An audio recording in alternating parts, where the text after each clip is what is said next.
So we've talked about this idea of markups, markup on cost and markup on selling price.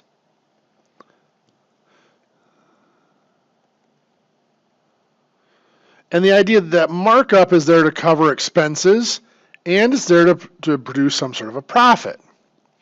What we have not accounted for is that some products go unsold.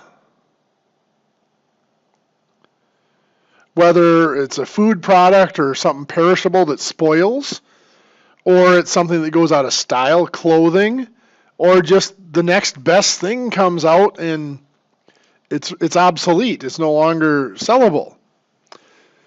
But we have to make up, the company's not just going to take a loss on those, they have to make up for that expense somewhere in the process. That's dealing with perishables. So we could look at a food item, let's say Sam's Bakery.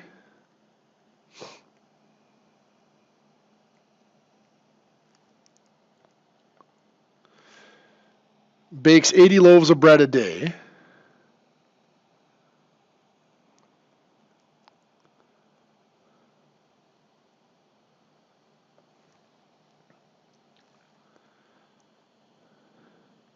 At a cost of 80 cents a loaf. So say 80 cents each. From experience, in other words, from the past, on average, about 5% will go unsold.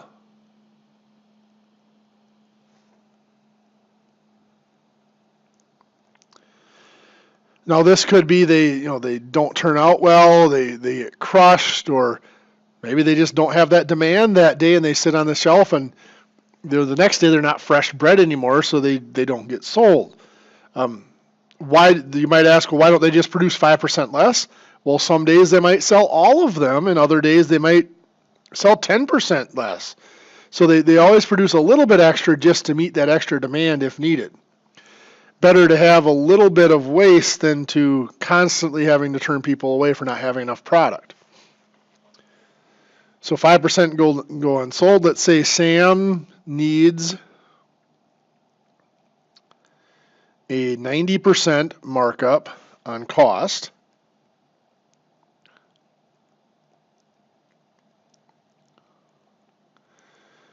The big question, how much should Sam charge, should be charged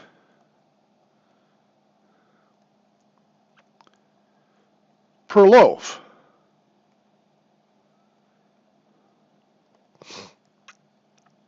So this really works very similar to our markup questions. We're looking at markup on cost or markup on selling price. You'll notice here it's markup based on cost. Just make it a little easier on us. But there's a couple of steps before and a couple of or step or two afterwards to finish the process off. The first step that must be done before is you must find the total cost.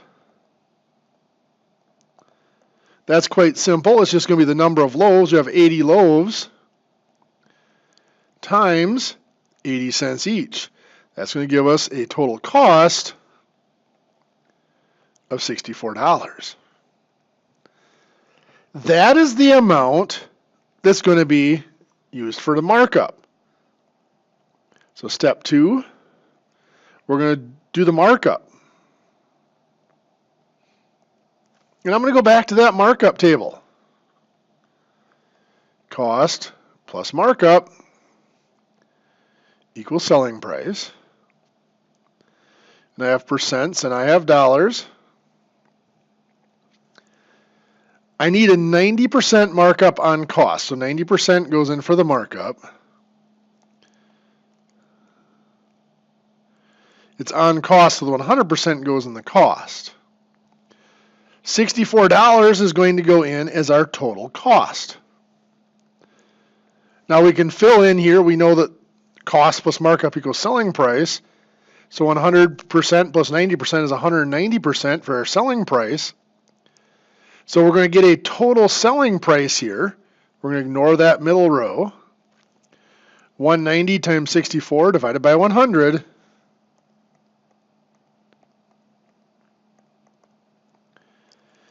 gives us $121.60. That is our total required selling price.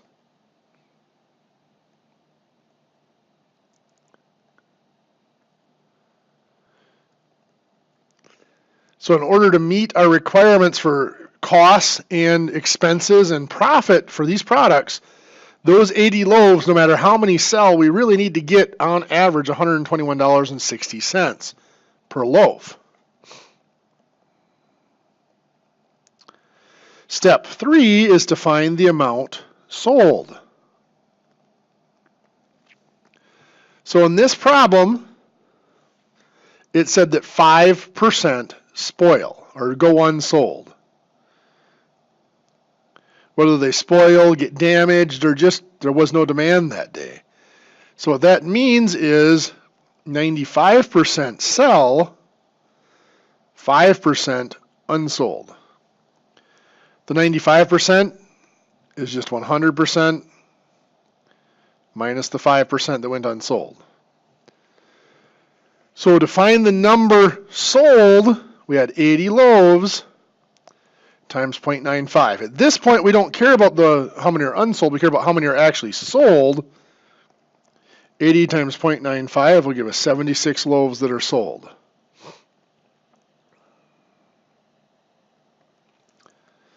Our final step then is to find the unit selling price.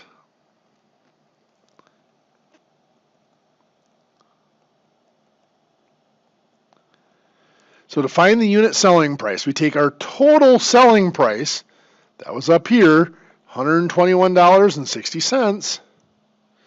That's the total amount we need to get out of this in order to cover our expenses and costs and profit, divided by the number that we anticipate selling. On average, we expect to sell 76 loaves.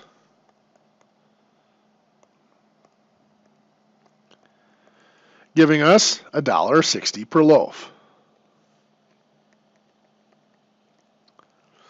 So each loaf needs to be sold for $1.60 each in order to cover the expenses plus the losses for those that are unsold. Let's do one more example of this. Let's look at clothing. Let's say Pat's Outlet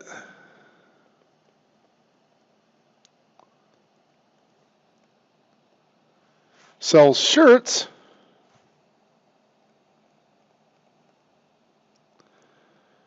that cost,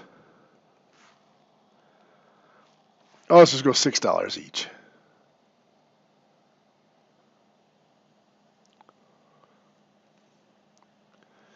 Pat orders 20 shirts and expects, again, just as from historical data and past averages, expects 15% to go unsold.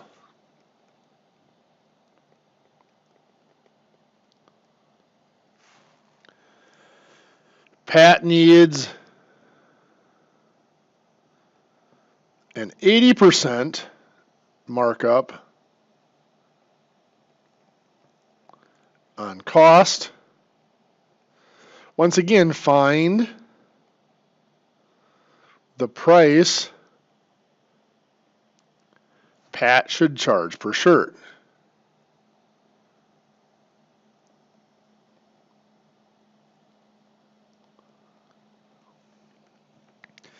So again, step 1, we're going to be able to find that total cost. So here we have 20 shirts at $6 each, which should give us $120 total cost. Step 2, we're going to mark them up. We're going to find that total required selling price.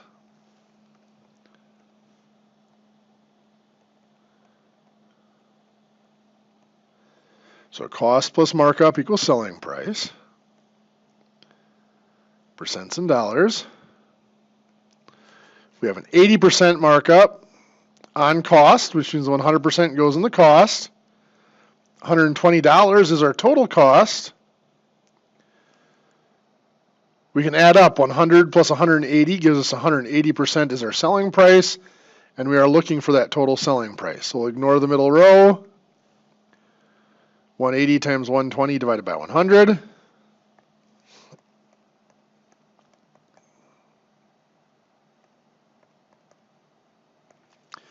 Gives us $216 total that is required from those shirts to cover costs. So that's our total selling price. So now we have to figure out how many are going to be sold.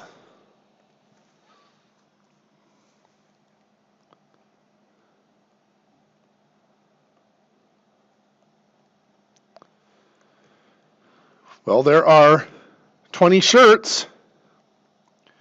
15% unsold means 85% get sold. 100 minus 15 is 85%. So we write that as a decimal of 0.85. 20 times 0.85 is 17. That will be sold. Step 4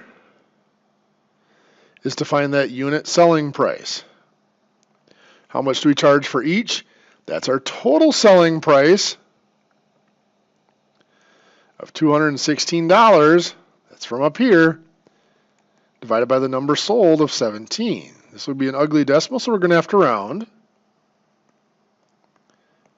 to the nearest penny. So that's $12.71 is the minimum that could be charged there for Pat to recover costs, expenses, and to account for the numbers that are expected not to sell. Now, in the processes in these last two examples here, we have assumed that those that went unsold were a total loss. There was no gain from them.